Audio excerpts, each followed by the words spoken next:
That's right.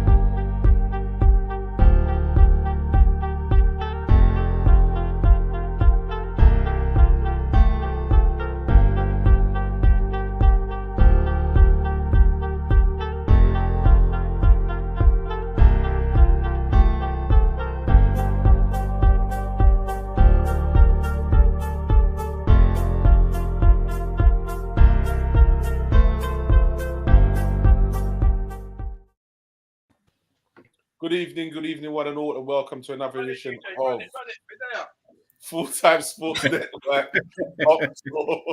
it, DJ,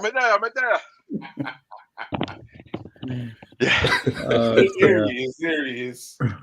Here comes Mr. Bellamy. Yes, so we are here. We're sponsored by Global Mapping Surveys, and you can find them at all the W's, globalmappingsurveys.co.uk. Okay. They offer a wide range of services such as setting up topographical surveys, 3D lasering, scanning, monitoring. Mention KopTalk and you will get yourself a discount. Okay, so today we will be talking about the England game, and we will also then be talking about the upcoming big game, Liverpool City. Could have a big impact on the title running. Good evening, Mr. R&B. Good evening. Good evening. Good evening. Big shouts goes out to Vinny, who's logged in already. Nice one, Vinny. And we had someone sending a message at 3:50 this afternoon. Don't know what they thought was going on there. Sorry, TV. Don't know what they thought was going on there, but yeah. Nice to know you're thinking of us at all times, man. Yeah. That's dedication right there. So we have got our special guest back with us again. So big shouts goes out to Mr. Billy Smith. Nice for joining us. Yeah, welcome, man. Welcome back. And we will be seeing you in a few weeks again, I do believe. Yeah. With the biggest smile on my face, you lot are going to look miserable when we win. Here we go. Here we go. You got a little couple of wins in a row now, and all of a sudden, Charlie Big Bollock. Yeah, calm down, son. You played nobody, yeah? Don't worry. When you come up against a real team, you'll know what time it is. All right. Havertz has finally got a goal. First one in about 60 matches. Oof. You know what I mean?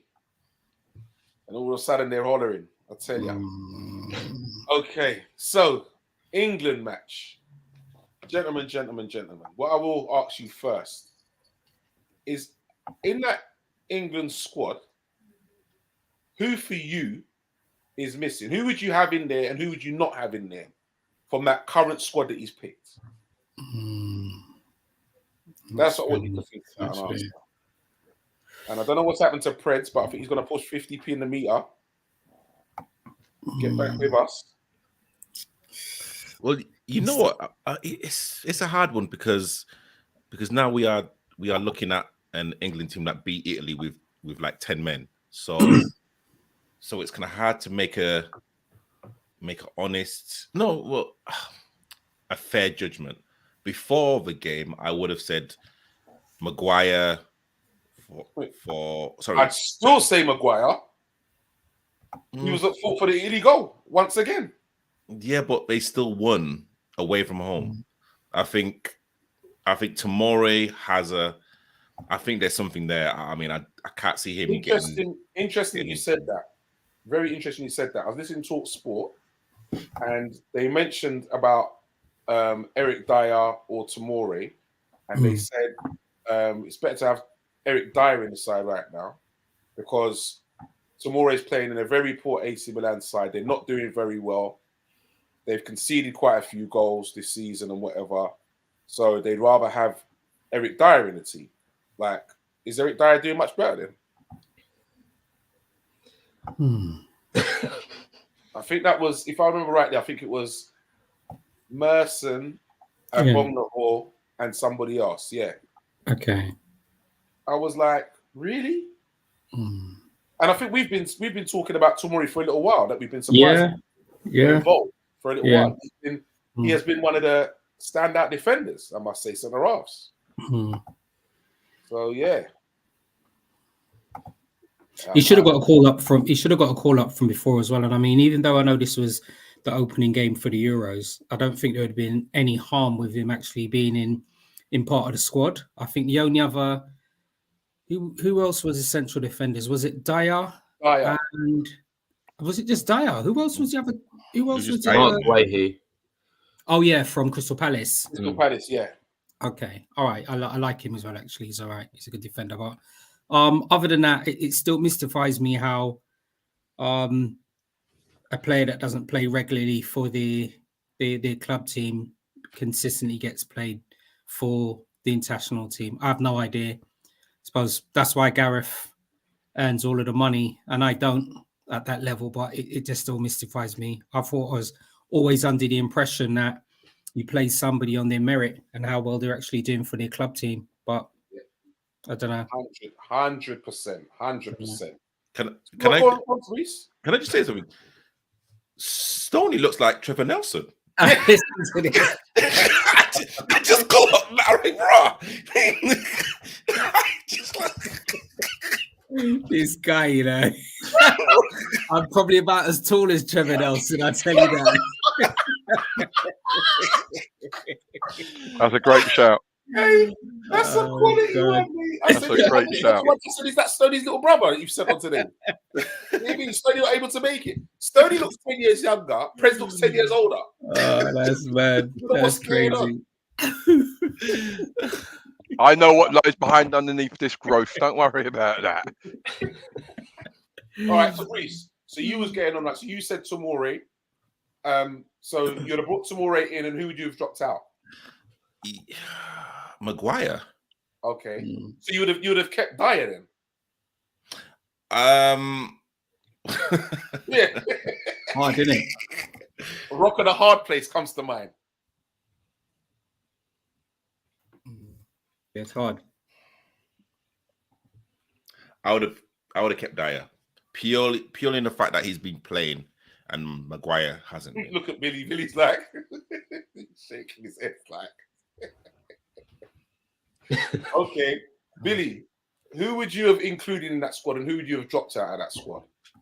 A couple names straight away. Agree with Tomori. I think Tomori's a great shout, and it's ridiculous reasoning saying that they're not playing well at the minute. Do you know what I mean? He didn't get picked when they won the league, and he was vital for that for the World Cup. So I think that's just a poor excuse just to try and explain Southgate, which is what all the media does to try and do. They try and justify Southgate's mistakes constantly, and it's boring. Another one is the guy, he shall not be named for the sakes of me staying on the live.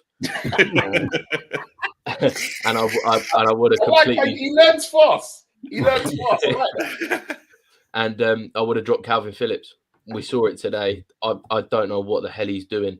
I understand when it was Rice and Calvin Phillips in the midfield early on in the World Cup, and before that they looked all right as a partnership. But overall, we've seen that with the lack of game time that Phillips has got for City, it's just obvious that he really isn't match fit. His sharpness wasn't there. He seemed off the ball, off the touch. He weren't with it. And someone like Jet, I almost got there. I almost slipped up. Someone like the guy, he shall not be named. I think he could have done a lot better of a job than what Phillips did today. So it would have been Tomori. Well, once again, that was discussed on TalkSport. And their reasoning for Southgate, again, trying to save him again, is that England are playing away from home and he's looking to have a solid base to go forward.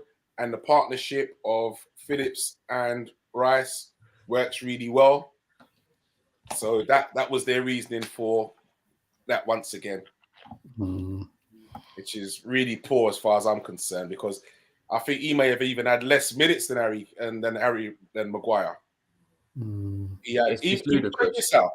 So Man City played Burnley. All right, I know Burnley are doing decent and that. Blah blah. He didn't even get 90 minutes. Then he got 30 minutes in that game. He got 40 minutes in another game. He had 190 minutes in what I can't remember which game it was. He had 190 minutes in that game, and I think, and other than that, he's had another like 20 or 30 minutes in another game, and that's it. Yeah, and that is it. Preds, who would you have had in that squad, and who would you have dropped from that squad? I think I agree with the Maguire situation. I mean, it's difficult to understand how someone's not playing top flight football week in, week out can then just automatically step into the international stage. It's beyond me. So the lad from Milan, the centre half from Milan, Tomori, yeah, and the lad from Palace as well. Yeah. Look, they're good, they're big, strong, quick, technically good, and they're well worth. They're playing week in, week out. Is it because they don't play for the glamorous clubs that they don't get picked? Well, this is because, another one. Yeah. Is it because the tabloids have their favourites and the tabloids, push the boat out in regards to people like players like Maguire playing? I just don't see it. But putting that all aside, I just think that Gareth Southgate has a nucleus in his squad which he's taken to the Euros, he's taken to the World Cup, and I think he's just kind of trying to harness that. And if he does that and they get to another competition final, then so be it. Yeah. Yeah, but it's not just getting to the final; it's about winning it. Yeah, but like Stoney said earlier, this is why Gareth gets the big bucks and he doesn't. But Stoney, you've won as much as him. Yeah, there you go. You understand? There you go. Yes. I mean, you've won as much as him. Yeah, but DWP to Brees, they said that this is what I agree with this as well. That if he played for one of the top 6 clubs, he would probably be in every England squad. Yeah, 100%. Yeah, and I fully agree with that as well. I think with Gareth Southgate's squad, I was listening to a little bit on the radio on the way home, and I think Stuart Pearce said that the England squad looks like it's kind of got that club atmosphere, and probably the reason why, because all of them have been playing for England, as in like the same kind of squad, have been together for so long. So that could be a reason why Southgate doesn't want to change anything, because literally he kind of wants that club atmosphere. And again, players play in a certain system, and sometimes you don't have to be fully like match fit to play in a system, and having another 5-6 players that know the system inside and out. So that could be another reason, a reason why we haven't seen any kind of new players be included in the squad. So Stoney, who would you have in that squad, and who would you drop from that squad? I don't know. It's a tricky one, because even when I was thinking about the setup, I definitely agree with everybody about Tomori being included in there. And I know he's part of the squad, but I'd like to have seen him play. But I was trying to think of any other English centre backs that have actually been playing this season, and I'm not. These 2 players that I'm going to mention, I'm not necessarily saying that they should have been part of the squad, but I'm just saying I can't think of any other centre backs.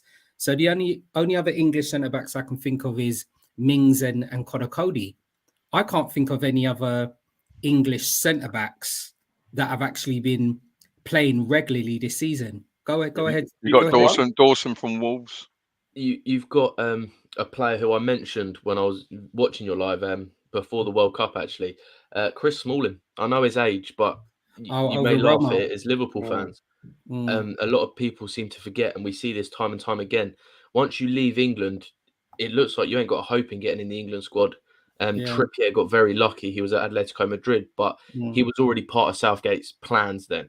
Tomori wasn't. Tammy Abraham, another player who potentially I would have put over Ivan Toney. And Chris Smalling, we laugh at his age, but he's getting on and he's winning trophies.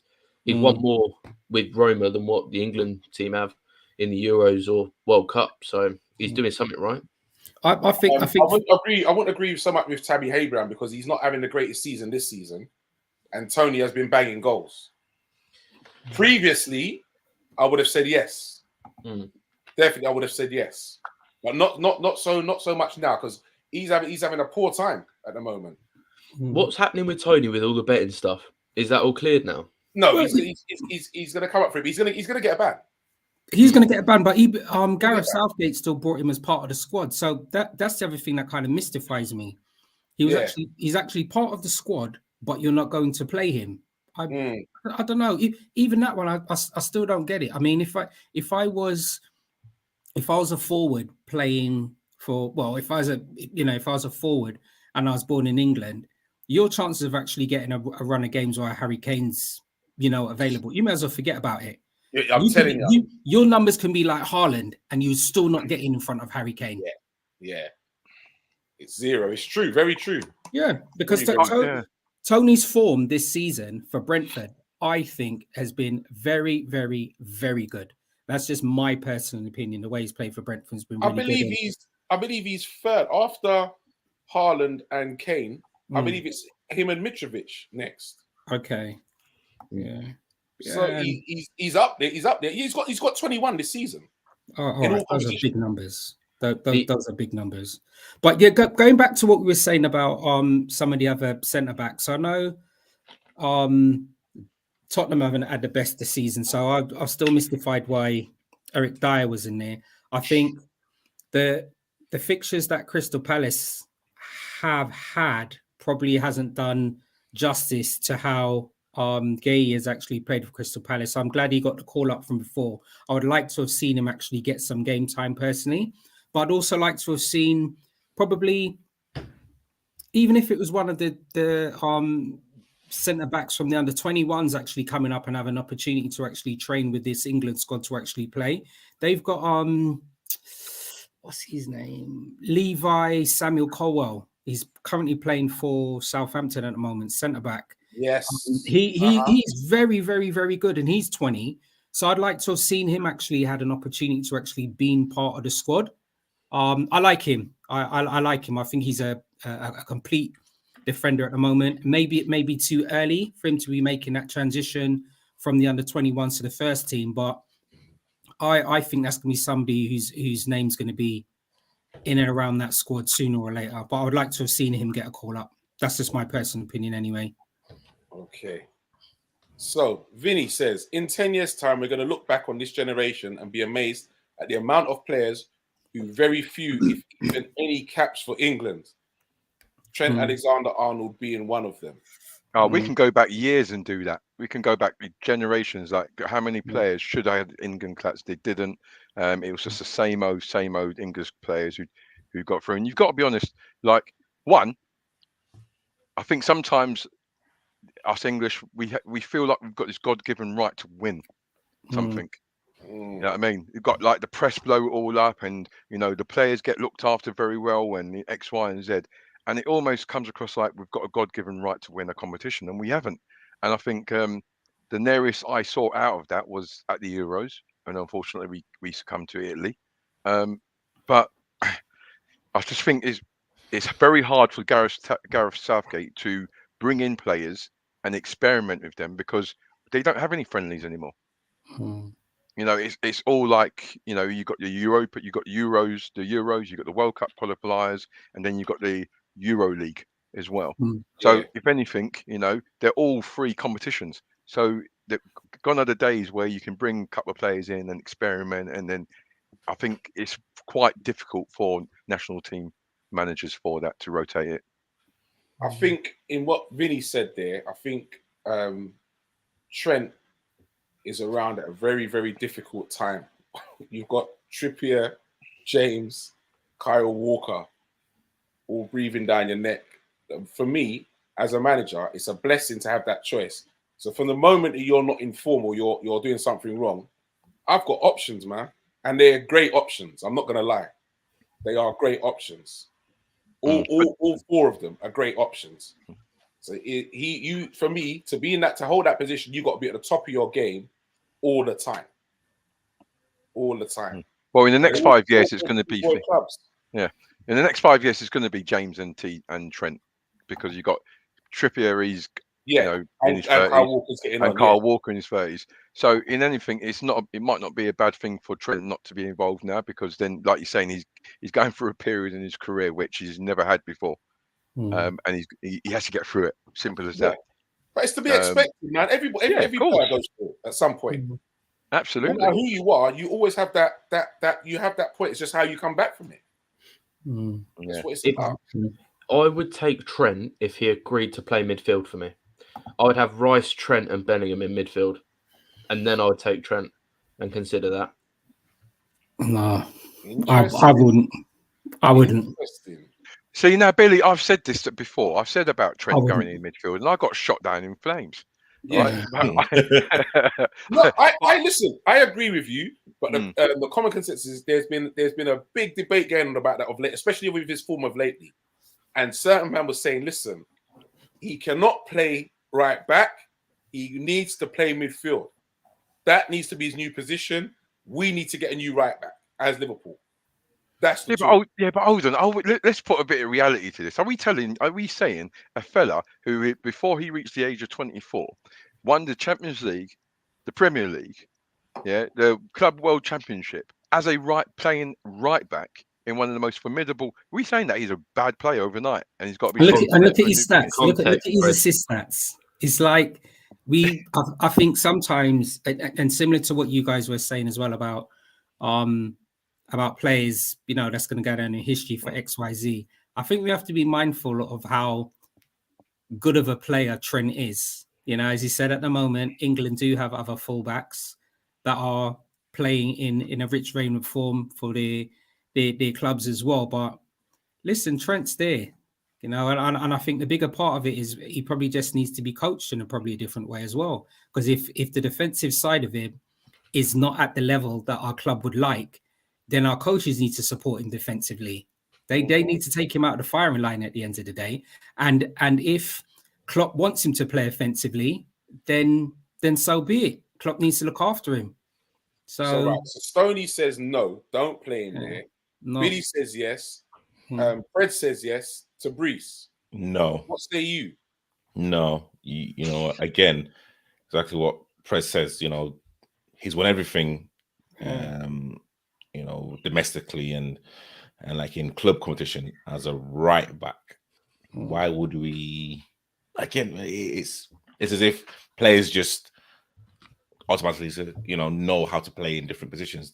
That's the position where like he's been taught. Okay, defensively, as we keep talking about, he's not the best. Like it's not like Wan-Bissaka. He goes down and he forget all of that. But in terms of his qualities and actually what he brings to Liverpool and like potentially what he can bring to England, is second to none. So I would just keep him at right back. And yes, he is competing with James. And again, James is I'd say in terms of a right-sided defender, better defensively, but offensively, I would take Trent. Go on, Bill. I know Bill's got something to say about his boy. Nah, you know what? I'm not even going to get onto James and Trent. That's a whole different sort of stream. I want to add context into these cups and championships you lot are talking about with Trent. Yes, he won them, but you have to put context on these situations. You had Mane, who was able to press from the front, and he stopped opposition teams from doing that long ball and catching Trent out. He was always out of position, whether you were playing well or not. Just because we're seeing it now and it's being exposed doesn't mean that it was never there in the first place.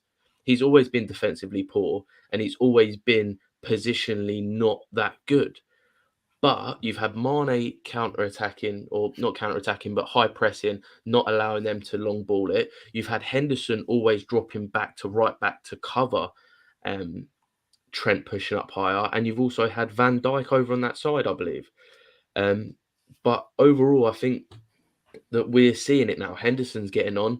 You know what I mean? He's not the player with the most stamina, being able to cover Trent constantly. And you ain't got Mane anymore, unfortunately, who's not going to stop them over the top long balls. So I think there needs to be some sort of switch up.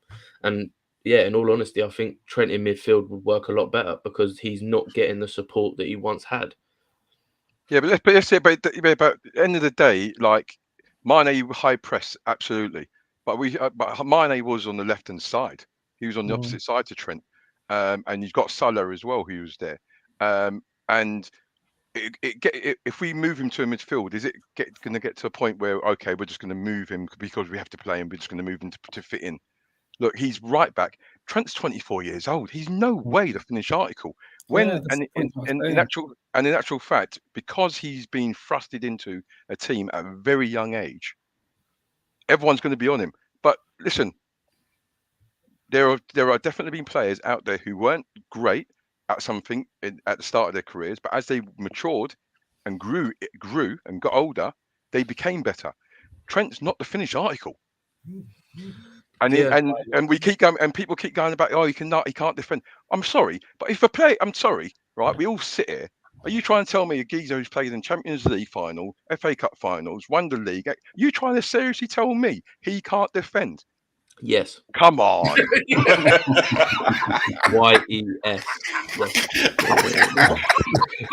Yeah, but that's a Chelsea. But that's a Chelsea thing. That's a Chelsea opinion, mate. That's a Chelsea opinion. Come on, no, Pres, you have to be honest.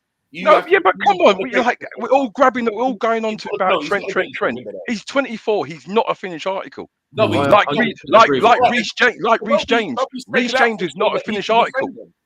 Yeah, but are you trying? If he can't defend, then he wouldn't be playing.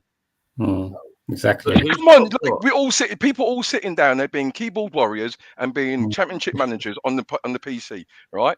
End of the day, he's a professional footballer who's earned his crust. And somewhere along the line, he's done enough to warrant playing so many games. You cannot. People have got to have this bit of reality. You cannot sit down and say, all right, his defending may not be as good as people expect it to be, but it's in no way, shape, or form as bad as people are making out to be. If he was that bad, he wouldn't have played so many games for England and Liverpool. Yeah, I agree with you, Preds.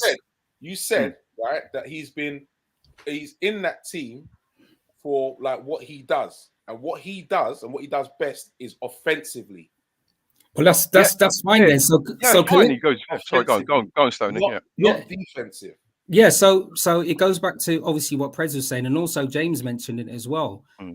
We've all played at different levels of football as well, right? You've got your own job depending on where you need to play on the pitch as well. But sometimes you need to be covered. So the way that Liverpool, and we've all seen it, offensively from that side. Trent's main attributes is offensive. So therefore, I'm not saying that Klopp needs to completely change the way we play, but provide a defensive cover there. If it means that Fabinho slips over marginally on that right-hand side to support him, or one of our centre-backs slips over to that side until he comes back, that's probably an adjustment that needs to be made. Look, Trent is an amazing player, and he said his numbers are serious from that positional area. And I completely agree with what Preds was saying. He's 24. This player's got growth. I'm not going to be out there bashing him. That's just my opinion. Furthermore, just one more point. Furthermore, there have been times when Salah's left him exposed. It's not a one-man defensive team. It's an 11-man team.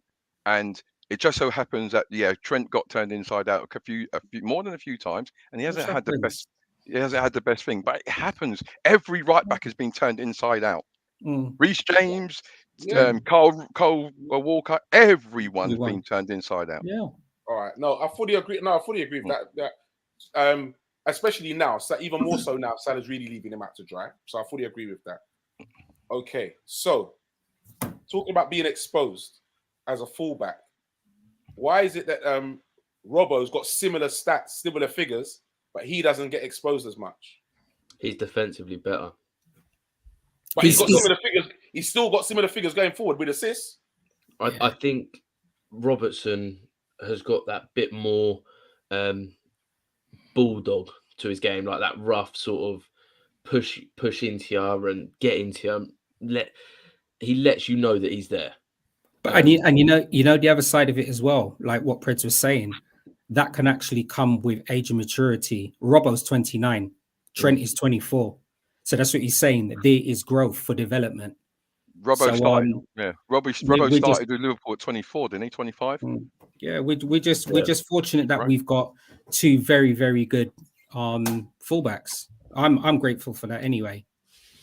I agree, by the way, Preds, with what you were saying about the age of Trent, and 100% I agree. I'm just not gonna sit here and act like just because he's absolutely not defensively now. He has always been defensively poor. It's just that we're seeing it a lot more now due to an aging side who's not getting much cover on that side. But you know the other side of it as well, James. The breakdown is not just Trent; it's the breakdown and functioning of our whole of our squad.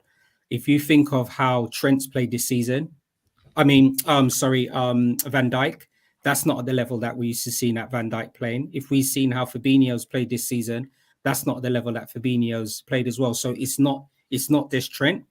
I know our topic is Trent, but there's other players who haven't played at that level. So for me, sometimes when the target is on Trent, I think I'm always going to be out there to defend him. Always. That's just me anyway. He is a scapegoat. Okay. Yeah, he is. Shouts, Not needed. a massive shouts goes out to Mr. Solo of the Man United agenda, and a big shouts especially goes out to him and all the others, because we nearly never had a stream tonight, lads, but they've been working very, very hard behind the scenes, and they've managed to get us on, and all the others on as well. So well done. Big shouts goes out to Solo and all the others working very hard behind the streams to make this possible. Enough respect.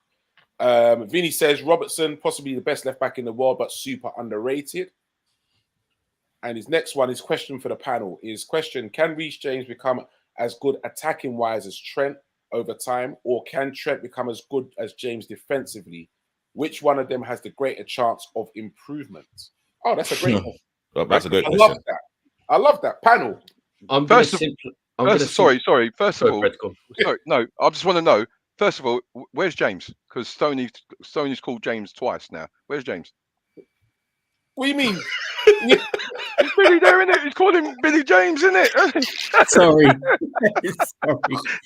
sorry, Billy. Not letting it slide. Where's James? Billy, don't let it slide. Give him smoke. Don't have it. Don't have it. Give him smoke, Billy. There's something I wanted to say about James, and I'm going to hold it back. So that's probably why he's on my head. I kept saying I'm not going to say anything. Sorry, no, Billy, after you, mate. Billy, after you, mate. That's a brilliant question. Go for it, Bill. I'm going to simplify the question in the terms of what's harder to train. Trent's attacking wise of whipping the ball in, constantly getting them class deliveries in, or is it harder to read the game defensively, interceptions, defending physically stronger, better in the L, them sorts of things? And for me, I think it's harder to defend than it is to attack. Maybe there is a bit of bias in there. I'm not going to deny that there isn't, but I do think that defending week in, week out, different wingers, depending on how they play, they might want to cut in, they might want to take it out wide, depending on you've got to be defensively mature to realise what they're doing and do it to a level where you could be classed as one of the best in the world. So I think that's a lot harder than crossing the ball in. So I'd say James has got a higher ceiling for now, because I would say it's easier to work on crossing the ball in, set pieces, all them sorts of bits compared to the defending. But it's I think that's a 50-50. It's a tough question. Trent's got a high ceiling. We've seen it with Wan-Bissaka, great defensively, poor offensively. Ten Hag has come in and you can see what Wan-Bissaka is trying to do, trying to get further up the pitch, but it's still poor. We saw it with Ashley Cole, great offensively. Defensively, he wasn't the best when he started, but then everyone now rates him as probably the best left back England ever produced, because defensively he got himself sorted out. So I think it's easier defensively to literally sort out your positioning. Personally, I think you've either got it or you haven't in terms of how to manipulate a ball.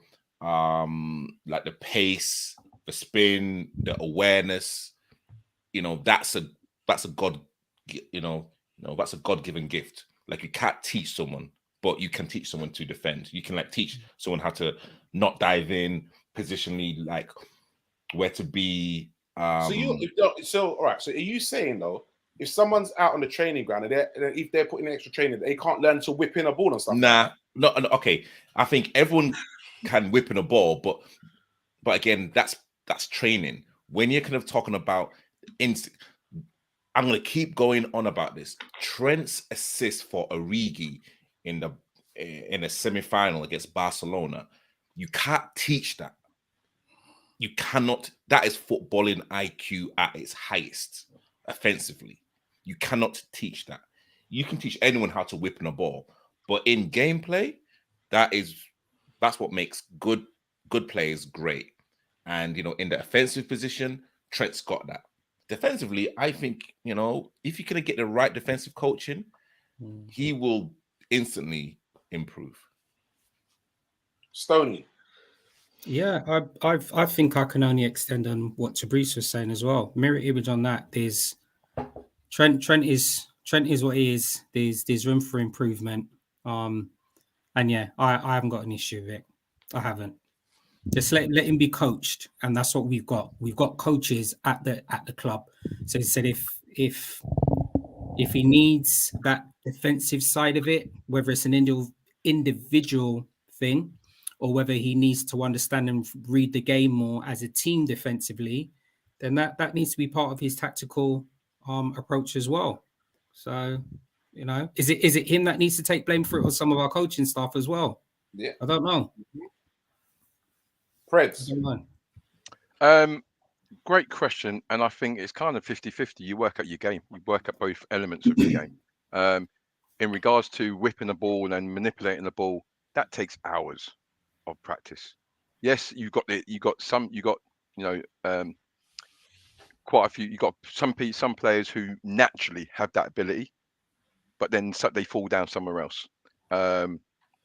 So even if you have that ability, you still got to work at your art. You still got to work at manipulating the ball, putting it in the areas, the weight of pass, your timing of your runs, going forward, overlapping, your underlapping. So all of that's still development. You're still learning the game when you think. In regards to defensive work, there's some people who are just born defenders. You say about Gary Neville. Gary Neville was probably England's one of the best right backs, but going forward he weren't great. But defensively he was brilliant. Right. He was cack. Yeah, and he openly admits it. And when he's talking, he's like he wishes he had that ability that Trent has, which is he didn't need to. His brother was actually he didn't need to. Yeah. He had one of the best. A better all-round footballer. Yeah. When we talk about technique on a ball, like Tabrice was saying, Beckham. Do you know what I mean? Neville never needed to even think about it. Yeah. But it's just that little. It's just putting into context. Like it's one of those. Sometimes you're very lucky if you get a defender who defends great and attacks great. And I mean, you can only put them onto a few hands. Cafu was he? Did he? Cafu. It was great going forward, but was he great defending? But he was in one of the best best teams in the world. Philip Lahm was just Dani Alves. I was just about to say that. Dani Alves as well. Yeah. So it's like, what we're saying is like, what's his name? Reece James has got plenty of time. And by the way, Reece James can manipulate a ball. By the way, yeah. Reece James has got delivery. So it's just a case that Trent's probably used his delivery a little bit more, and we've scored goals from it a little bit more than probably what Reece James has had in regards to his delivery.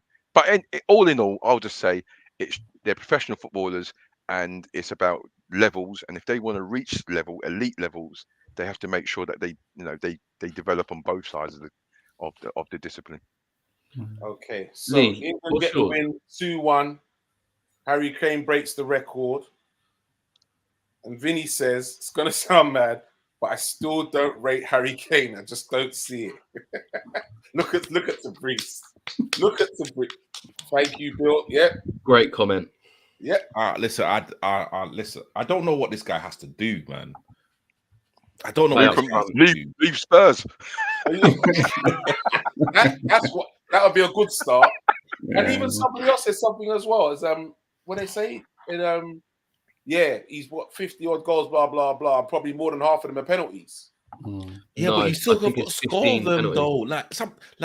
Like people think a penalty is half a goal. It's still a goal. Like I don't understand this kind of philosophy because it's a penalty. It doesn't count. You've still got to score. You know what I'm saying? Like you still got to score the goals. Listen, I don't understand. This word that goes around too much is thrown around too easy. This world-class word, yeah. Oh, yeah. And I don't care what anybody says. For me, Harry Kane is very good. He's not world-class for me. It's quite an interesting world-class. What's your guys' definitions of it? Just quickly. for me, you'd have to be that guy in the team that drags that team forward and produces all the time when that team is struggling. Not just when things are going good, but when they're struggling at the highest level. So that means a lot of players are not world class. That means a lot of players are not world class. With what you call it, with Harry Kane, he doesn't do it all the time at the top level. And when you look at, he's got all these goals, but he's got these goals against flipping like San Marino and shit. All right, that's who you had to play, but don't be telling me that you're rating these guys off these part timers you're playing against. Yeah, for me, doesn't work for me. Doesn't cut it for me. For me, being world class for me means that you are playing consistently at elite level. For me, being great is what you've just described, i.e., you've taken that team, like, you know, God bless his soul, Pele, like, GOAT. You can never say he's world class. He's great. You know, and I agree with what Teresa said, and what you said in regards to that word is branded out far. Listen, you can go down the park, right? And you go down the park and someone does a tackle. World class that, Bill. Well, not Bill. Sorry, you go world class that. World class.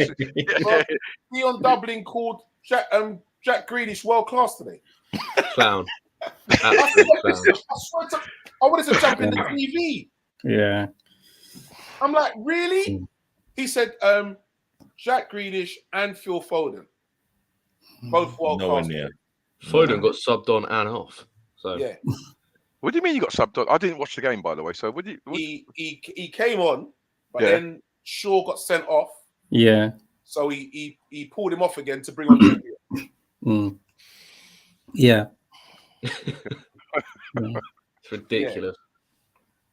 Yeah. Okay. Yeah. Oh, wow. So, Stoney, how do you feel about Harry Kane? Do you know what I think it's one of those things, isn't it? I think I'm just saying personally, I don't put him in the bracket of being a world-class player. He's elite. I think his numbers are his numbers, and he's got those numbers for England, but he's also got high goal scoring numbers for Spurs. And I think it's clear we can all see that Spurs have never won anything, and I don't envisage them winning anything in the future.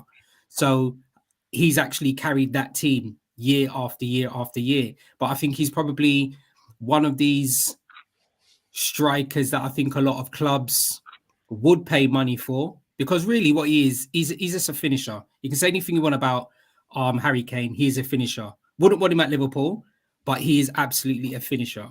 So yeah, his numbers speak for himself. Numbers speak for himself. I would not want Harry Kane nowhere near Liverpool. I'm just saying. Why? No, absolutely no way. Why? No. He I'll would take him. I'll take him. He would irk me. Absolutely no. I wouldn't.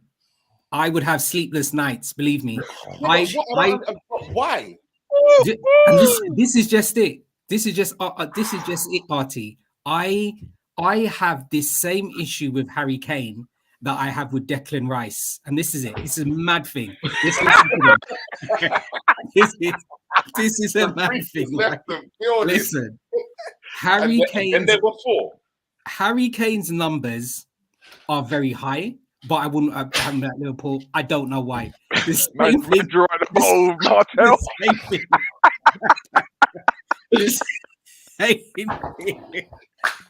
thing with Declan Rice. I don't know what it is. Declan Rice is a very good player, but I just wouldn't want him at Liverpool. I don't know. I don't know what's wrong with me. He had a good game today. He did have a good game, and he's slowly growing on me. But I don't know what it is. I would love us to go in right now and buy Bellingham and Rice. Yeah, that would be nice. But I don't know what it is about Harry Kane with me. I have no idea. Do you think, right, that Harry Kane in 10 years' time, on reflection of his career, would be satisfied? No. He's got no choice though. Levy has done him a kipper. Levy has determined what Harry Kane will achieve, like team-wise in his career. It's as simple as that. Not really. Levy's basically said, check this out, right? Harry Kane, I think it wasn't just last season that he wanted to try and get that move away. And obviously, Levy just made it clear he wasn't going anywhere against Man City. If it wasn't for Levy, Harry Kane would have gone. He would have gone last season. If it wasn't for that, Harry Kane would have gone seasons prior to that. Levy's made it clear he's not going anywhere. Therefore, for me, Levy has dictated what Harry Kane is capable of winning as somebody as part of a team. They've got rotating managers there, rotated squad players. Harry Kane's not going to win anything at Tottenham, and that's to do with Levy. Levy's dictated that. Daniel Levy Levy's treated that. Daniel Levy's treated Kane like a side chick. Yeah. It's like, yeah, you know what? Every time he wants to go, he's like, "Come on, baby, come on, look, just stay in it. You're sweet and everything. Just nice, sweeten him up." And then all of a sudden, Harry Kane's like, "Yeah, I want to do the club record, goal scoring record, and I'm going to sign a 6-year contract." Because Levy's put him in that position, Harry Kane will not ever be able to win anything as a team, collectively as a team. He won't, which is a shame because, as you said, his numbers aren't, and that's probably why he's clearly a very high level professional anyway. But he's probably had it in his own head. Listen, I ain't going nowhere, so I may as well try and break as much records as I can at Spurs. That's the way I look at it. That's no ambition, man. But what more can he do? He does have ambition because he wanted to leave, and Levy said no. Well, I'm demanding a move. Didn't he try to do that? I want to look on my mantelpiece. And I want to see my trophies, bro. Artie, he tried to force that move. He tried to force that move already with Man City. And what did Levy say? No. He wasn't going nowhere. It's partly Kane's He did fault, try to force that move. Levy dictated that. You know what? I'd have to pull some stunts, mate, and down tools or whatever, but I'm not having it. He tried. Remember what he was trying to say when he didn't turn up to training. I think he was saying that he was marginally injured, right? And in the background, Man City were still trying to make that bid. Remember, they bidded whatever Tottenham wanted, X, Y, Z, and everything. But it's Levy that basically said no. You've got your contract, I think, until what is it, 2025 or something like that. You're not going anywhere. If Levy had said yes, Harry Kane would have gone Man City. It was Levy who dictated that. He's going to be pissed though. Yeah, he's going to be pissed though. Of course, he's going to end up being someone like Matt Letizia. He's down at Southampton. He's going to be a legend. Get all of those goals, but still don't win nothing. Don't win nothing. Nothing. Billy said that it was partly Kane's fault. What do you mean by that? No, it was to do. Remember, Kane's agent is his brother. Billy. So Kane's agent is his brother. You're on fire today, Prince. Hey, you see, Stoney's showing his shave off the hair in it. It's just Billy's been out in the sun, mate. Oh, blimey. No, go on, Bill. So, Billy, yeah, go on. You're saying it's partly Kane's fault? Yeah, if I remember rightly, he came out and said that he had a gentleman's agreement with Levy. And for me, that is the most ludicrous, stupid, ridiculous thing you can ever come out and say. A gentleman's agreement. It doesn't matter what that means or what it is. It's a business.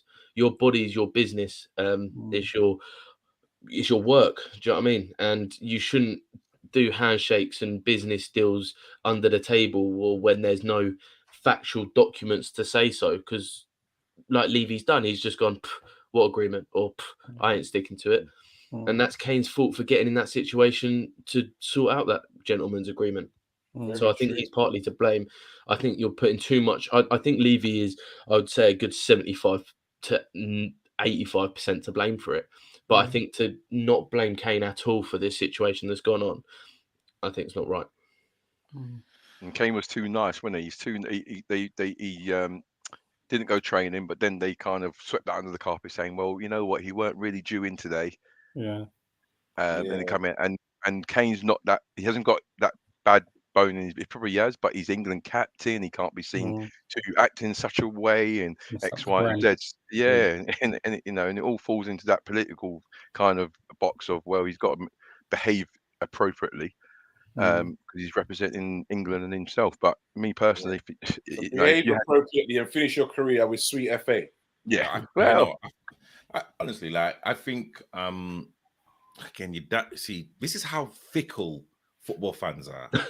When somebody, honestly, like, if Harry Kane really wanted to move, he could have gone on strike, and then all of us said, "Oh, like, look at Harry Kane now.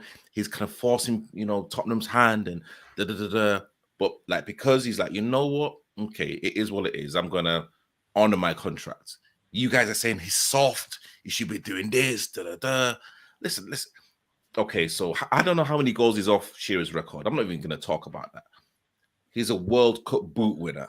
Yeah, England top goal scorer. He's been scoring 25 goals consistently for how many seasons? What's that goals got him to Breeze? Sorry? Them goals have got him no silverware.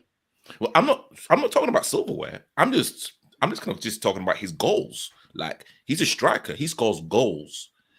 Any team in the Premiership or in the world, strikers are probably the most sought after players. Of course. From like when like football even began. Strikers get all of the credit. Strikers always literally always win the Ballon d'Or. Kane scores goals. Headers, left foot, right foot.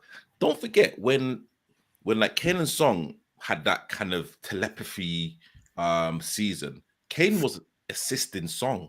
Like, he sacrificed himself to actually assist his guy. Don't forget, Kane has also had serious ankle injuries. Ankle, and is still scoring 25 goals a season consecutively.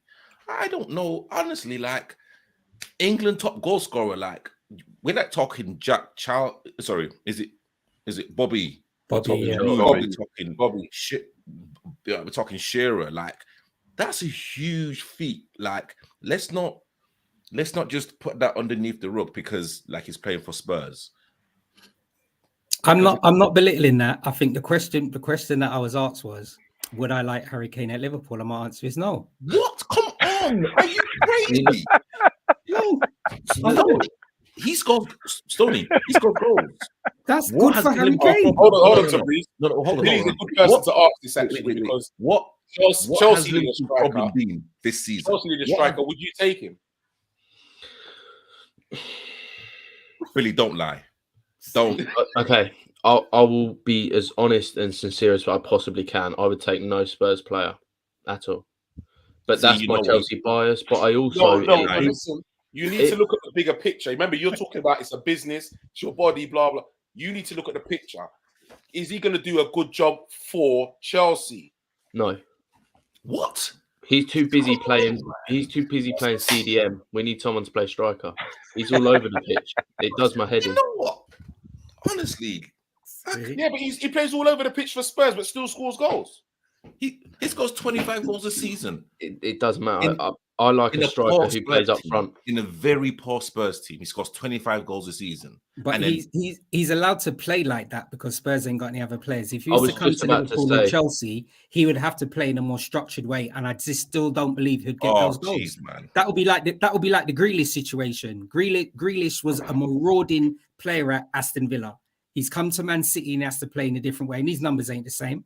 I know he's around much higher players, but his players that needed to adapt. Harry Kane would not score those same amount of goals for Liverpool. He wouldn't. Yes, he would. He wouldn't. Oh, no way, Tabrice. I'm telling you, he wouldn't. He wouldn't. This is interesting. I think that Kane is one of England's most naturally gifted strikers, and he knows where the target is. I just think it's unfortunate for him, like Stoney said, that he's played in many Spurs sides that just wasn't good enough, and he's had to adapt his game. And fair play to him. He can play as a number 9. He can also drop in and play as a number 10.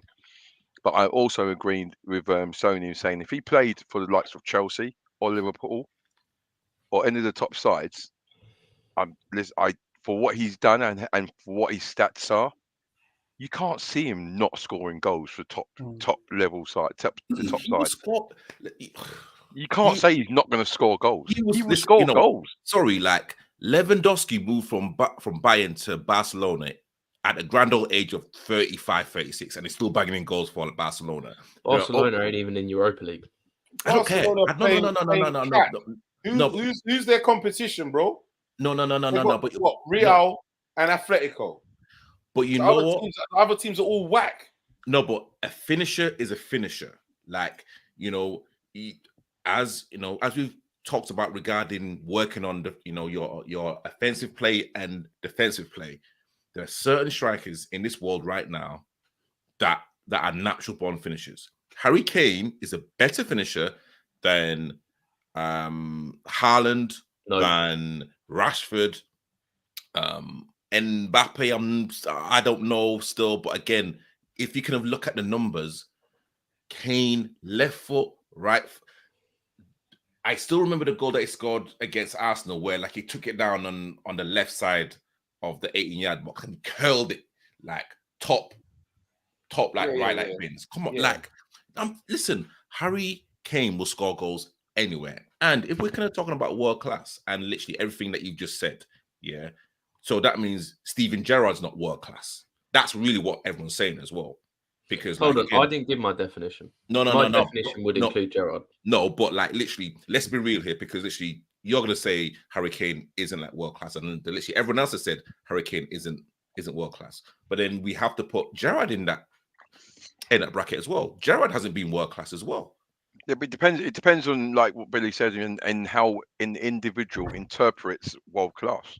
Like I said, my world class is that you've played at elite level consistently throughout your whole career. That's being world class. You've played at that world elite state.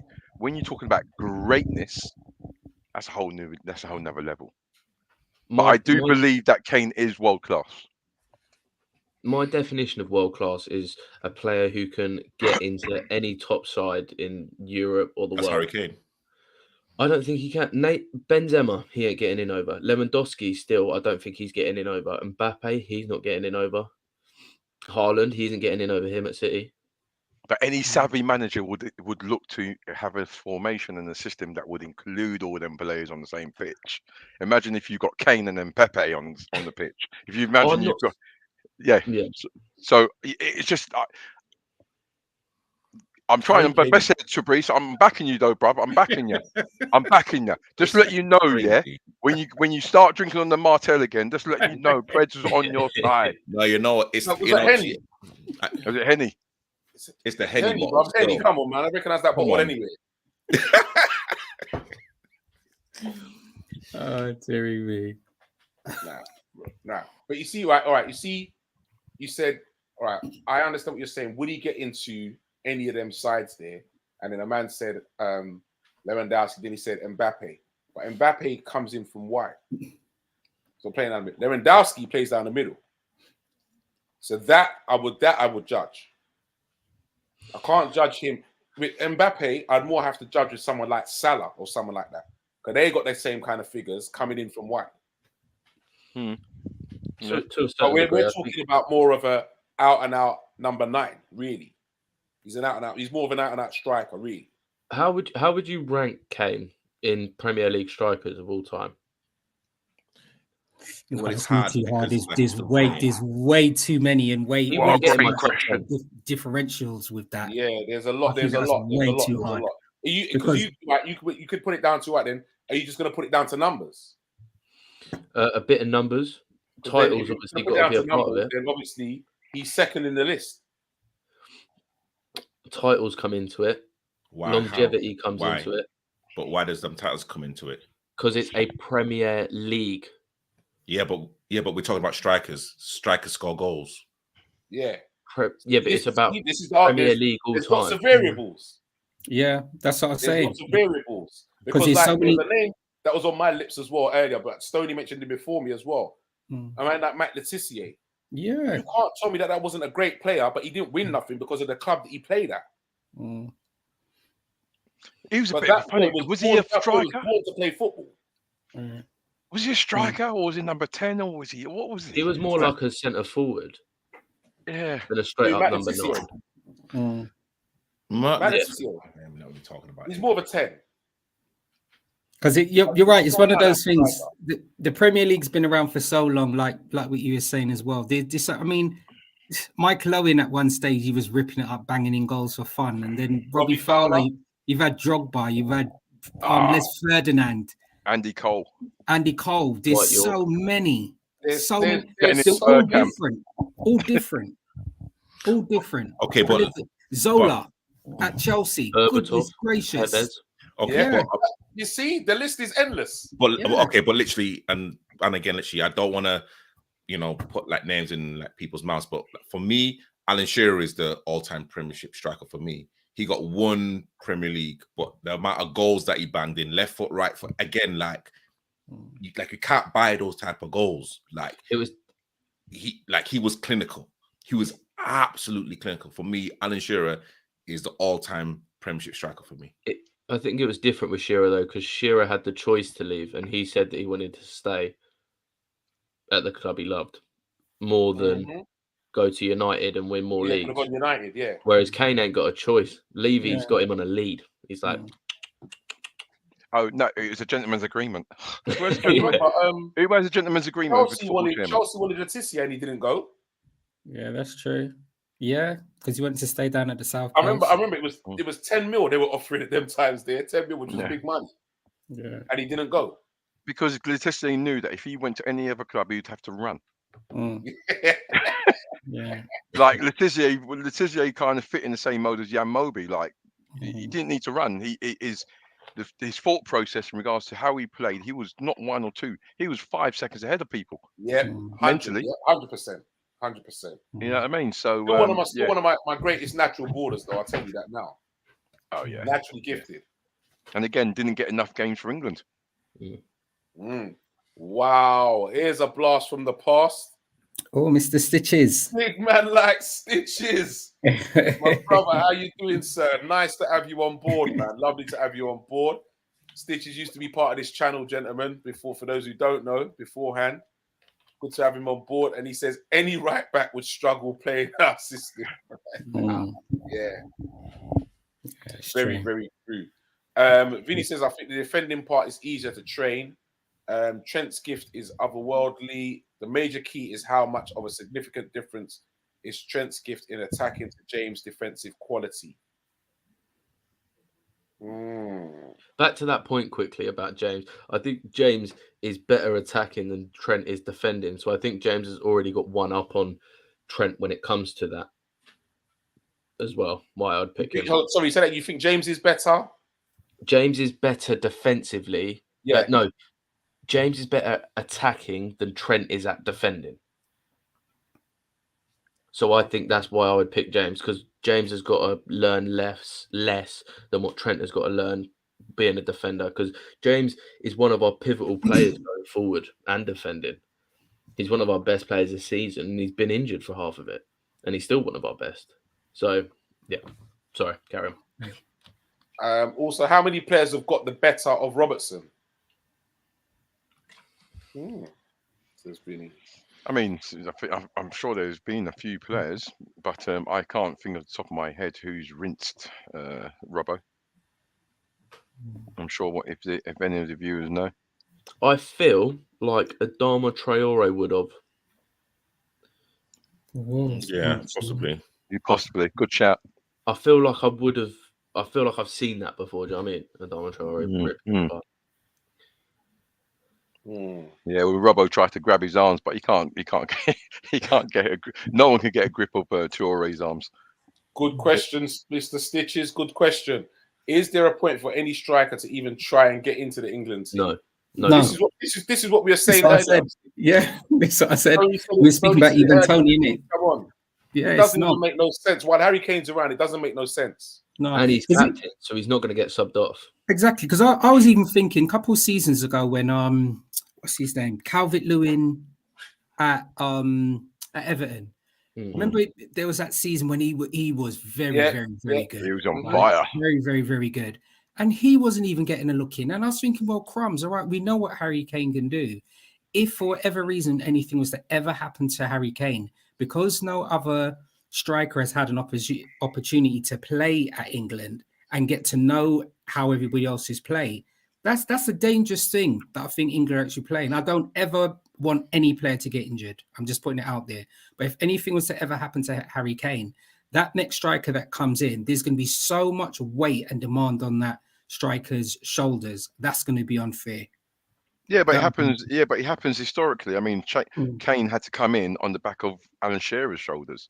Alan Shearer had to come in off the back of, Gary Lineker. Yeah. You know, so there's always been that pivotal striker who we think. I just think with Ivan Toney, I think the powers that be think that he might be a little bit too raw for international football at this present time. Whether or not it is the case, proof is in the pudding. But yeah, I think it is dangerous that we've only got you lead with Kane, and if everything's kind of geared towards how Kane is and how Kane plays, when he doesn't play, what's going to happen? But I do believe we've got enough ability if he doesn't play to actually be all right. Yeah. But we would miss his goals. 1v1 against anyone. We spoke about that as well, with Trent being left out.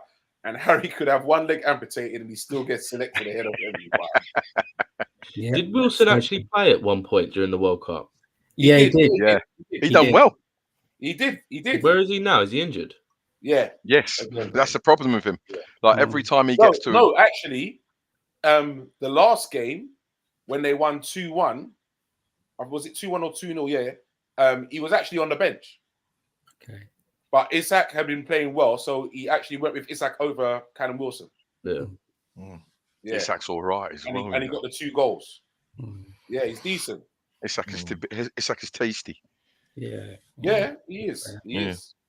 Also, as well, I can't believe Stonely used the word crumbs. You've been watching Danger Mouse again. Danger Mouse. Do you know what that is?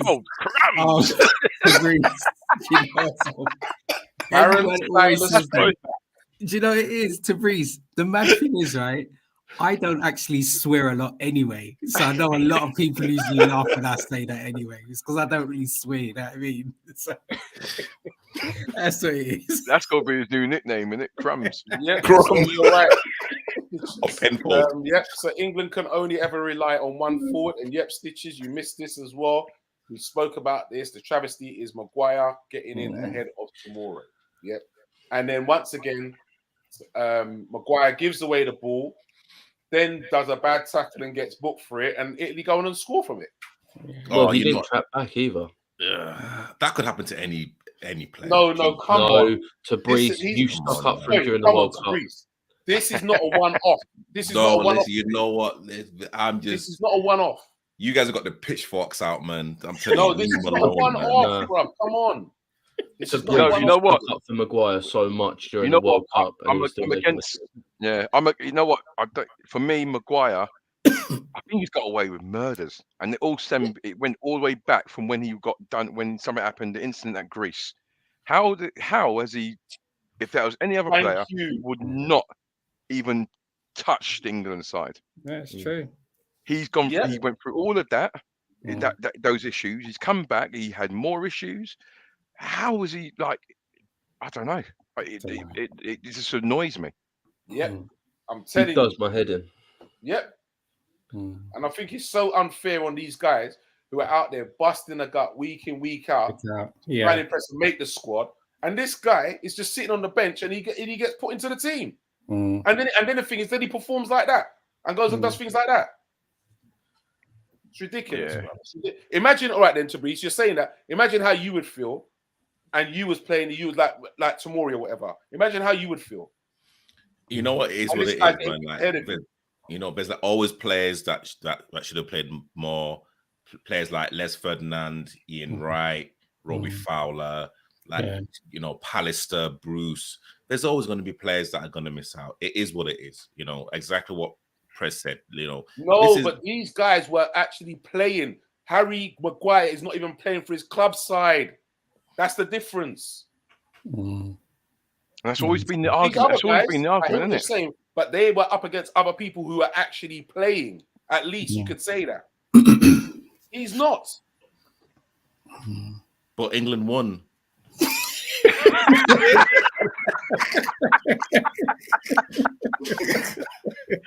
Yeah, because everyone else had to get Harry Maguire out of the out of the proverbial. That's You know what I mean? It's sad. Oh man, I tell you. We won. What did you say? Whatever happened with Greece incident? Exactly, nada, no headlines. Mm. He must have something compromising photos of Southgate somewhere. I'm telling you. He's got something, mate. I'm telling you. Do you think Southgate quickly sent like an email to Ten Hag and was like, listen, play Maguire, even if it's 5 minutes, just play him for Man United, so then we've got a reason to play him for England. Reason to play, yeah. You know what I mean. So I know that we talk about England, but of course, like we're a Liverpool show. It's I think now looking at the squad, I can't see Henderson getting back into the England fold. For me, it'd be very interesting to see how Harvey Elliott now kicks on, because I think there's a huge opportunity if he kind of plays well next season.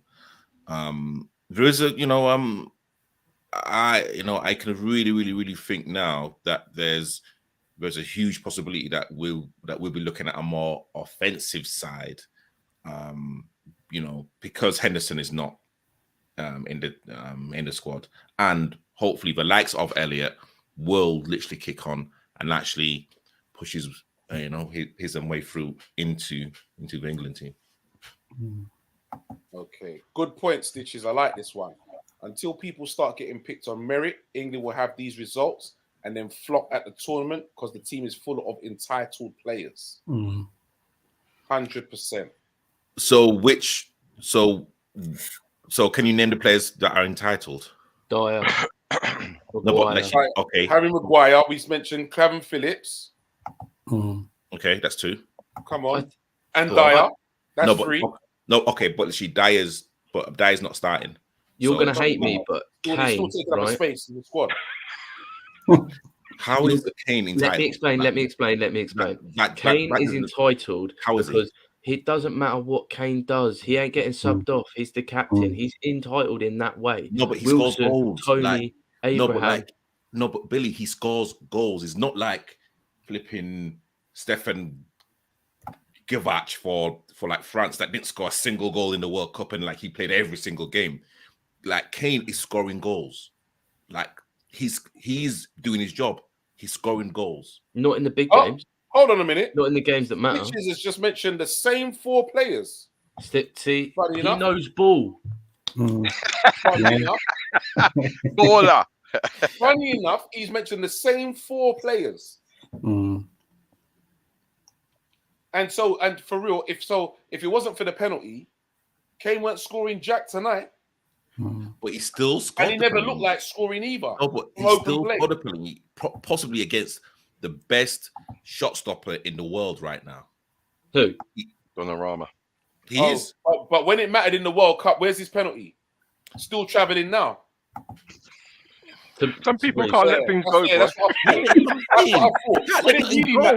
When it really mattered on the big stage, where's his penalty? It's not. I can't let it go because I genuinely couldn't care about the World Cup at the time. I was fed up with Southgate after the Euros when we lost, and I haven't really. I've followed England, but I've never supported them since that day until Southgate leaves the national team. But this is what I said earlier. His stats are padded by goals against lower level teams. Well done. You scored 5 against San Marino. No, you know what? Listen, I don't expect that because you know what? I said. No. Because you know what? If we're gonna go by that rule of thumb, then actually Arsenal are winning this league because Liverpool and Chelsea have been absolutely crumbs.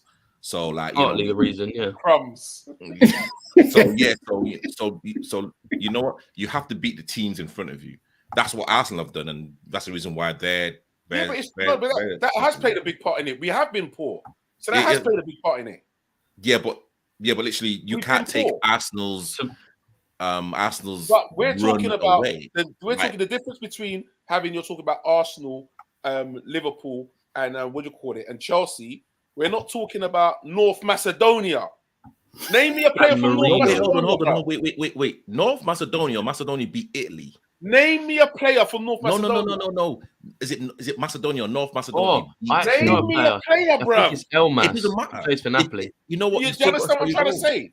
You still got to score your goals. Come on. These guys, it's not even their, some of them these guys, it's not even their full-time job. You still have to score your goals. And then he's coming off with a hat trick and his back page, what do you call it? Big Star back page, front page.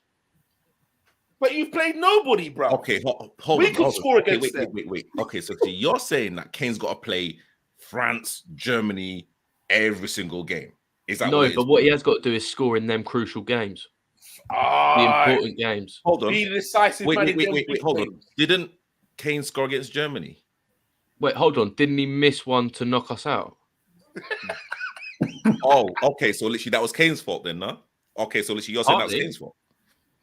That's what I'm saying. Like, you can't take one thing and then discard another. That's what I'm saying.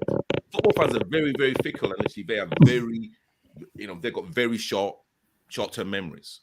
Very short-term memories. Absolutely, and that's why we love football. Okay, hold on. He says, sorry, he isn't. Allison is the best shot to save ratio in Europe right now. Wasn't 1 point. Kane equals flat track bully. And hold on. Arsenal are where they are because the rest of the league have sunk up the place. Exactly. Very true. That's what I'm saying. So then how can you discard Kane's goals because it's like he scored against Macedonia? Because he doesn't do it against the bigger clubs. No, but you still have to play the team in front of you. But it's Liverpool a knockout tournament. That's a league. We said that we know you have to beat the team in front of you. What we're trying to say is when it really counts against the big boys and it's the pivotal moment, this is when he's not stepping up, bro. Or you're not seeing it. My God, I don't understand what you don't get about that. This is what happens with fickle football fans who think. Literally, I didn't realize that. You know what? Literally, I didn't realize if you score against France, it equates to 2 goals, and then if you score against Iceland, it's half a goal. I didn't realize football was like this. Tabrice, can I ask you a question? Is it more important to score 5 against San Marino in qualifiers, or is it more important to score against France in the World Cup quarterfinals? Yeah, but did he score 5 against San Marino? So you'd rather no, Billy. Has he scored 5 against San Marino? Yes. In a qualification match, he did. In a qualification match, yes, he did actually. 5 goals. Yes. Answer the question. Well done. You know what? He still scored the goals. Answer the question. Well done. He still scored the goals. Tabrice, what's more important? The most important thing is that England qualified for the Euros or the World Cup. You're sounding like an Arsenal fan, bro. We qualified for the Champions League 20 years in a row, but you won Sweet FA. He still scores the goals. But you won nothing. You won nothing. You got nothing to show. You know what? Sit down with my kids, my grandkids. Boy, I was a top boy striker, you know. Dad, let me see your trophies. Granddad, where's your trophies? No, but at this present moment in time, he's England's top goal scoring, goal scorer. So, and literally, that's a record that might not be beat for another 20, 30 years. But ain't that quite worrying? And ain't that quite worrying that we're talking about Kane scoring the goals? Then it's like, well, where is all the other goals coming from? Where should I know we're talking about Kane specifically. And listen, I've got your back, Tabrice, way back here, but I've got your back, Paul. Yeah, way back. Way back. But I've got you. I know your point, and I agree with you. But then, like I said, look, end of the day, he gets picked. He should score. He should do better against France. He didn't. Hey, it is what it is. Move on. A lot of players should have done better against France. Yeah, absolutely. A lot of the players. Yeah. Like something like, let's not just single out just one player. Like everyone should have done better. Absolutely. They should have done. We should have done better against the Italy in the Euros. I blame Gareth Southgate for that as well. Since that day when he made them ridiculous subs at last minute when players are warming up, that's when I decided to not support England until the day he left. Ridiculous. Again, you know what? We're looking at fine margins here. We're looking at fine margins here. Because we're looking at his fine decision, we lost it though. Cool. Okay. You know what? Like we lost. Name me another manager. Yeah, that would. Because again, Like we all keep going on about Capello, Ericsson, too soft. On the way to that Euro final, Gareth Southgate made some big decisions. literally subbing subs. Like he did that a couple of times. You know what I'm saying? And literally that was a risk. And again, we're looking at fine decisions. If like Muller would have scored his chance against England, who knows what the score would have been. But you know what? He missed. That's the reason why we love football. Like you can't just keep blaming us. So it's a penalty shootout, for God's sake. It is what it is. You've got to add context to Bruce. It wasn't just a penalty shootout. 3 out of the 5 takers didn't kick a ball until it got to the penalty. Hold on. Thank you. Wait, hold on. But listen, if like players want to take a penalty, then who are we to tell them not to? No, but it's down to the manager to realise. No. It's down to the player, because it's the player that's been on the pitch. Like but he hasn't been on the pitch. Everyone knows, a manager can like only affect something at halftime and before the game. Once those players go over that white line, and once like the referee blows his whistle, then you know what? It's down to the players' mentality in terms of how they feel within the game. It's nothing to do with a manager. How can I tell you should take a penalty? It's up to you. I don't blame. You know what? Yeah, I don't blame the. I don't have anything against the players who missed a penalty, because at the end of the day, they were up for it, and they volunteered, and they wanted to go and take a penalty. It just worried me and concerned me. It's like, why would you put them 2-1 in the last dying seconds when they haven't run? Sanchez hardly played. How many games did Sanchez play? What's his name? Sanchez? Is it Sanchez?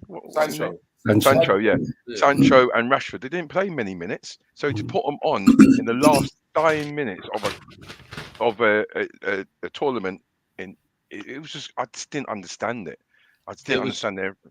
It was inexperience from the manager at that point. Name me an experienced manager who has been to multiple finals and decided to substitute players on that haven't played a single minute that entire game in the last minute to go and take a penalty. I think the Dutch manager brought on Kuhl or Kuhl. What's his name? The kind of goalkeeper that used to play for Newcastle. The manager brought him on thinking that he would actually save the penalties, and lo and behold, he didn't. Not save him. No. It's the same scenario. He like brought on a goalkeeper thinking that goalkeeper was going to save penalties, but he didn't. But Chelsea did that. Chelsea did that as well with Kepa in thing, innit? Yeah, that wasn't Sarri's fault though. Kepa was standing there going, "No, I stay." But I'm talking about actual shooters, people who will score, not save. Did it work? What do you mean? Did it work? As in the Sarri thing and changing? No, it didn't. We lost. Okay, all right. And so literally, that's it. So literally, that's an experienced manager that literally thought he could try and change something at the penalty shootout stage. It doesn't matter if you're a goalkeeper or a kind of goal like scorer. In those situations right there, it's literally down. For me, when it kind of comes to picking your 5 players, it's down to the players. It's not down to the manager. It's down to the manager. It's not. It's not down to the manager. The manager picks the 5 players to step up and take a penalty. No. The players put their hand up and say, I want to take a penalty. And then the manager will say yes or no. Yeah. The Southgate not really. brought... Not really. Okay. Yeah, you're in. I got to be honest. In most times, the manager will come and say, right, who wants to go and take a penalty? Exactly. And then he has his paper, he has his pen, he writes down who wants to take, and then you get this bit of a silence. You get 1 or 2 who go, yeah, I'll do it. Then there's a little bit of eerie silence, and then everyone's looking around at each other, and then you got that one person goes, all right, I'll do it. Managers don't. I will find it hard to believe a manager would say, right, I want these 5 taking the penalty. You're taking the 5. No, not all 5. Because obviously you'll have 5 in his mind, but you're right. He always asks the question, "Who wants to play?" Because he wants to see who's confident and who feels confident. But I'm telling you this now. I know in your heart of I've been a manager for 10 years, bro. And I know if certain men in my team put their hand up, they'll be like, hell no. Hell to the no. So when I ask that question, I'm like, please don't you eat him. I'm looking at him like, yo, don't even put up your hand because Lee's giving them side eye. No, keep your hand down. Keep your hand down. Yeah, seriously. But it's the manager at the end of the day who can turn around and say, yes, all right, then, yep, no problem, yep, or no. Or he might even turn around and say, boy, Stoney, how do you feel? Because he's trying to influence. I want him to take one. But the buck stops with the manager at the end of the day. It's up to him to make that decision. Preds to That's breathe. why he's the manager of the team. If say for instance, right, why do you think Southgate brought them players on in the last minute? Just to get some legs or to go and take a penalty? Trying to be too clever. The detail, like you know what? Every manager in the every manager in there, every manager. I've lost my train of thought now. Thanks, Lee. It's all right. Go on, Tavreesh. You answer. Come back to me in a minute. Harry Kane is world class. and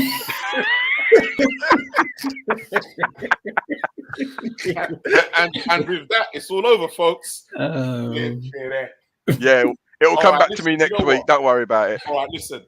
We are going to have to move now. I see time is really running away. We haven't even spoken about our big upcoming game on April Fool's Day against Man City.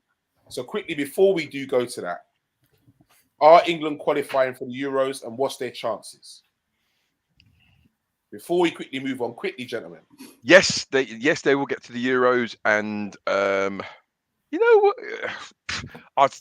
I'd say they've got a good a chance as any team, any international team to win the trophy. Okay. Oh, Mr. R&B, go on. Let's see what. No, you know what? I want Billy to go first. Okay, gladly. Yes. What are you being the manager? He might not want to go first. That's what to Bruce. That's why he brought me on last minute to take one. Yeah. He might not want to, mate. Yeah. No, yes, we can easily qualify, in my opinion. But we're not going to win anything until Southgate's gone. He hasn't got that winning mentality to win a trophy. We've seen it time and time again with countless finals, quarterfinals. Yeah. Okay. So, Brees.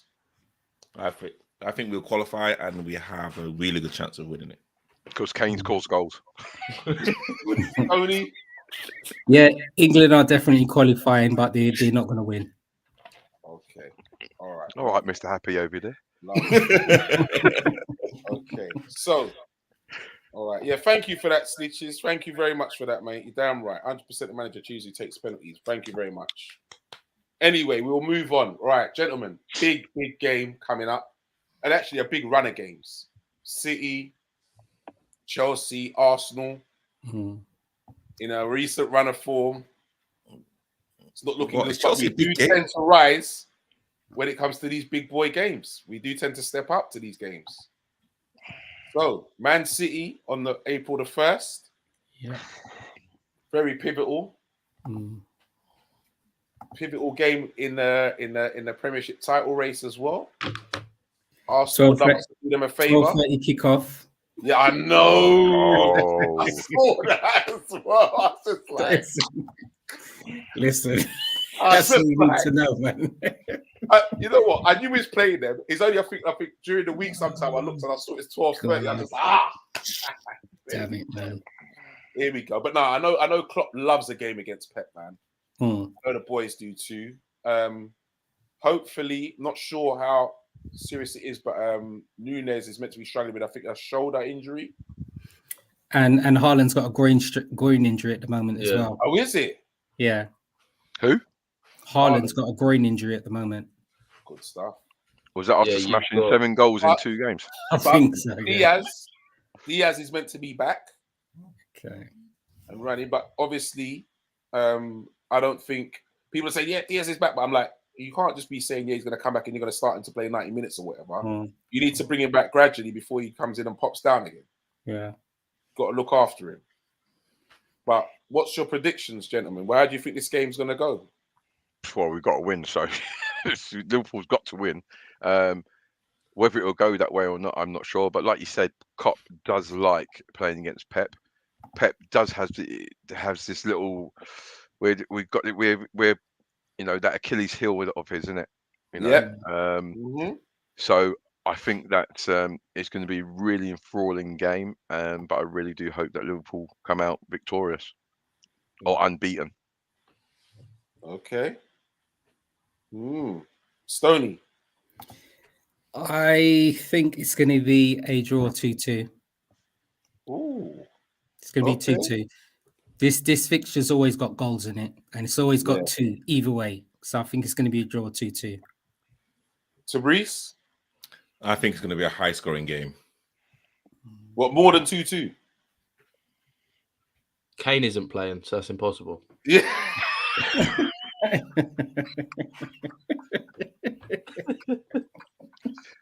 We're gonna have to treat Kane like that. What's that person's name?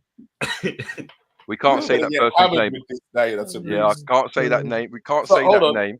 Which way is it going to go then, Tabrice? Though, in whose favour? It's going to be a very high-scoring game. Yeah, but in whose favour? See how man put in the deep voice. It's been very, very hard. All right, Frank. Flip me Manchester City. Oh, you're such a chief. Okay. Billy, how do you see this game going? I want City to win for the sake of Arsenal not winning the league. But I don't know what it is. You lot are right. Klopp's got something one over on Guardiola. Didn't you already beat him 1-0 this season? We beat them, yeah. Was it 1-0? Was it? I don't know. I can't remember. I don't know. But I know we did beat them. I can't remember if it was just 1-0.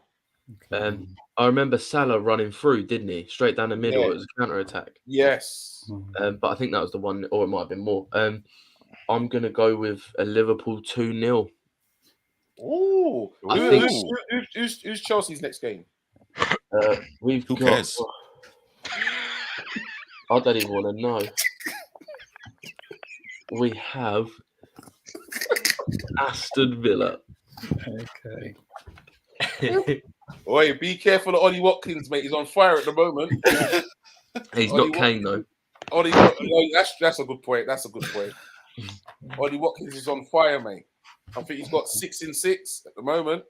Yeah, he's looking good, but 6 in 6. Listen, so, gentlemen, for Liverpool, is top 4 still on? Are we getting top 4? See, you changed your question because you said, is like top 4 still on, or can we get? I think definitely top 4 still on. No, it's still mathematically it's still on, but are we getting it? We've got a good chance of getting it. I think it's down to the fact of we've got to treat every game, that old cliche. Every game's a cup final. We have to win our games and hope that other teams around us, because they're all going to be playing each other, take points of each other, and we can then slowly but surely creep into the top 4. So I do believe we can do it with the help of other teams. You're only 7 points below Tottenham, who are in 4th. So overall, I think you've got a good chance of getting into it. Have we still got a game in hand on him? You got 2 games in hand. 2, yeah. We're still. I think for me, we're still too unpredictable. I mean, when I'm watching Liverpool now, literally, I've never ever felt like this before. You're just thinking you have absolutely no idea what's going to happen. So as you said, look, we played Wolves, we played Newcastle, we played Man United, we were good. Went down to Bournemouth, and they just shipped us off to some remote island. You know what I mean? So, and that is exactly how we're currently playing. We're just so unpredictable. It's so true. I don't know. I really don't know. For what we need to do, we need to put a run together, and that's what we're not capable of doing right now. Is that run? We might win 1 or 2 on the bounce, and then lose that crucial one. Stitches says he reckons prediction: we beat City, Arsenal beat Leeds, go 11 points clear, season done. I just don't want. You see, I'm in that guilt edge. Yes, I want us to beat City, but I just don't want Arsenal to win the league. I don't want Arsenal to win the league, man. But we still got to play them, so we can still take points off them as well. Haaland injury is that special injury that will miraculously heal just after the international break. Nothing left to play for. Lots of rest in between. Squad coming back to full strength. Yeah, Stitches. One thing that you said there though is that that loss of rest in between. We don't like that, man. Liverpool team, we don't like that. It's the games after games is when we're performing. Yeah, That's but I think Klopp couldn't wait for the break after the Bournemouth result. I've got to be honest. I think Klopp overthinks a lot as well. I think sometimes he gets in his own head, and when he has that time to think, sometimes he might doubt himself. And they're the situations where you question, hold on a minute, why is this player playing, or why is this happening? And Klopp may overthink it, doubt himself, and that's one of the reasons as to why you're so unpredictable and inconsistent at the minute. Well, yep, we sneak top 4. Well, I mean, there's always that look that the cameraman always catches Klopp when he's kind of got his teeth grinning and he's looking left, right. It's like, yeah, he's thinking about something, and that look really annoys me now. It really, really, really does annoy me. But hey, blame the players because they're doing it to him. Well, gentlemen, it has been a blast once again. I tell you, look, this could have carried on and on because there's so much more to talk about. But we're gonna have to save this for another time, and we're gonna have to move on. And just before we go, the big talk is that Nagelsmann is to be sacked by Bayern, and they're to bring in Tuchel. Yeah. And tonight, Ronaldo made his 197th appearance for Portugal. Nearly 200 appearances. Can you believe that? That's crazy, man. It's nuts. That is absolutely nuts. I tell you. I'm surprised about the Bayern news. Yeah. Well, no, because they're not doing that great in their league this season, isn't it?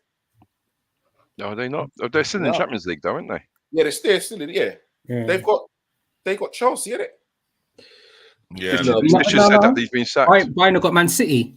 Yeah. Chelsea got Madrid. Real Madrid, sorry, yeah. Real Madrid. I mean, Real Madrid are going to walk all over Chelsea. I can't wait for that. You're just upset because they walked all over you, baby. Yeah, we still are. I've got to be honest. I've got to put it out there. I'm upset. Oh, hold on. Update. Yeah, I see that. Says he has already been sacked. He's in Germany right now. Wow. Okay. Wow. Dankeschön for the information. Wow. What's check you out. Taking over yet? And they're currently second by 1 point to Dortmund. Quick question to everyone about sacking. What's your thoughts about Vieira? I don't know if you spoke about it last week. Or it wasn't even news last week, but no, it doesn't sit well with me, man. Doesn't sit well. Yeah. With me. Do you know what the strange thing was, right? Those run of games that Crystal Palace had were against the majority of the teams that were currently in form, right? So obviously he's been sacked, but then if you look at Crystal Palace's fixture list, these could possibly have been the games that Crystal Palace could have then have got points. So the thing that mystified me was, I understand that he hadn't won, a certain amount of games, but let him continue to see if he can get the points because they're not going to get relegated. And then, do you see the next run of games that they coming up? That's the point that I was saying, RT. Yeah, I can't get it. I don't understand that. And then they reappointed Hodgson until the end of the season. I'm mystified by it. That's crazy. You know what? That's what the argument is of these tried and tested managers. Just keep going around in this cycle of being able to get these jobs. Like the guy sat down, retired, and still bringing them back. Yeah. Like Vieira, he got them to the highest league position last season. Got them to a semi-final. They weren't scoring goals, but they weren't conceding goals. You know what I mean? And when they played Liverpool a couple of weeks ago, and got to be honest, we got away. Yeah, we got away with leaving there with a point because it's a hard place to go. And I just think that football's again just gone backwards, and it's like, old boys act. Let's get my pal back in, because he said apparently the chairman of the Palace said that he was too nice. Who's too nice? Vieira was treating the players too nice. He was almost like he was trying to be their a father figure influence, and and I just think that's a bizarre statement to come out with, that you sacked a geezer. It's crazy because even look at the way that Vieira got Crystal Palace playing completely different football. I'm telling you, completely different. It was just like, Oh, I don't know. And I the don't- young- Palace youngsters are he was moving bringing mad. in. He said his boys are there. I forget. Yeah, his boys are signed to Palace actually. Okay. But watch what he says. He says, let's just say there's a changing of the guard there from academy to first team. Oh, some things are happening. Very What's that sad. there? What, Very, with Palace? very sad. Yeah, you know what it is. I know. I'll tell you. I think got a bit of insider knowledge. Know a few people in football and all that. But I think the problem is the situation is that they want to get the under-21 manager, To go and they up. want to go up. So he's actually the assistant manager. And you've got Roy Hodgson, who's now the manager, and you've got Ray Lewin, who's now going to be coach. But in respect of Palace, I think Palace they regard. Oh, I can't remember his name, Paddy something. They highly regard him, and plus he's been there for a very long time. So I think they're trying to bring him through the pathway a little bit quicker, or a little bit sooner than anticipated. But who knows? Who knows what goes on behind those doors? Crazy move. Right. Well, Billy, my old son, I must say, it's been an absolute pleasure once again. Yeah. The pleasure's all mine. Definitely look forward to having you back when that Liverpool Chelsea match is. Can't wait. Make sure you clear your diary. Make sure you're free. Oh, it will be. It will be. Okay, make sure. Just a quick one. Obviously we play England play Ukraine this Sunday, is it? Yes. Are you gonna do one next Thursday, or are you gonna do one on a Sunday or something? Or is that to later to decide? I will see who we got available, and I'll keep you informed on that one. Definitely, yeah. Preds, Paddy McCarthy, by the way, yeah. Did you says? Okay. There you go. There you go. It's been a blessing once again, Mr. R&B. Good evening, guys. Thank you for allowing me to waffle. Mr. Cantankerous R&B. It's all right, man. It's all right. I don't know what happened to him today, bro. Someone stole the jam out of his donut or something. I don't know. I've not been eating yet, That's what I was going to say. This has to be the first show. This has to be the first show where I've seen Tabriz swap a liquid refreshment there for any food. So that's what I think it was. Don't hear no clanging of the plate. You can hear a fork hitting the plate and thing. Yeah. Tabriz went and came in with a bottle of drink. So I knew that's what they got in today, man. Yeah, but it's a schoolboy error. You don't drink on an empty stomach, though. I know. Tell him. That's what it is. He's tipsy. That's why he's chatting about Kane and that. Yeah. Now we understand it. It was all the Hennessy. It was the Hennessy talking. Like, share, subscribe. It's all about Cop Talk. Tell a friend to tell a friend, and we will definitely be back very soon. Yeah. So if you subscribe, you will never miss us, man. Remember that. Do remember also our sponsors, Global Mapping Surveys. Yeah. All the W's. globalmappingsurveys.co.uk. Mention Cop Talk and you will get a discount. Peoples, one love. Be safe. Peace.